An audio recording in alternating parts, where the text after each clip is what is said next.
டெரின்கியூ என்று அழைக்கப்படக்கூடிய நிலத்தடி நகரம். டெரின்கியூ அப்படிங்கிற இந்த நிலத்தடி நகரம் எங்க இருக்கு அப்படின்னா துருக்கியில இருக்கு. 1962 துருக்கி நாட்டை சார்ந்த ஒருத்தர் தன்னுடைய வீட்டை பராமரிக்கக்கூடிய பணியை மேற்கொள்றார். அப்போ அது வீட்டு பக்கத்துல ஒரு அஸ்திவாரம் தோண்டும் போது அவருக்கு ஒரு சின்ன ஒரு குழி கிடைக்குது. அந்த குழியை மேலும் தோண்ட தோண்ட பார்த்தீங்கன்னா ஒரு பெரிய பாதாள உலகம் மாதிரி நீண்டு கொண்டே போகுது. அதன் பிறகுதான் அரசாங்கத்தினுடைய கவனத்துக்கு போகுது. அதன் பிறகுதான் அவங்க சொல்றாங்க இது டெரின்கியூ என்று சொல்லக்கூடிய நிலத்தடி நகரம் அப்படின்னு அரசாங்கம் அறிவிக்கிறாங்க. அதாவது பார்த்தீங்கன்னா ஒரு 280 அடி ஆழத்துல இந்த நகரம் இருக்குங்க. கிட்டத்தட்ட 20,000 பேர் அந்த நகரத்துக்குள்ள இருக்க முடியும். கால்நடைகளும் இருக்க முடியும். அவர்களுக்கான உணவு கடைகளும் நிறைய வைத்துக்கொள்ள முடியும்.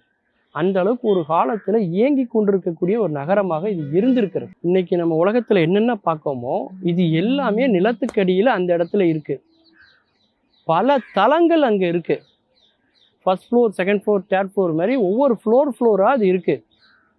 ஒவ்வொரு தளங்களையும் மூடுவதற்கு உருண்டை வடிவிலான கற்கள் அங்க இருக்கு. அந்த கல்லை வச்சு அந்த தளத்தினுடைய வாயில நம்மளால அடைச்சிட முடியும். ஒரு தளத்திலேருந்து இன்னொரு தளத்துக்கு யாரும் வர முடியாது. அப்படி பல தளங்களாக 280 அடி ஆழத்துல பூமிக்குள்ள இருக்கக்கூடிய ஒரு நிலத்தடி நகரத்துக்கு பேர் தான் பேர் டெரின்கியூ.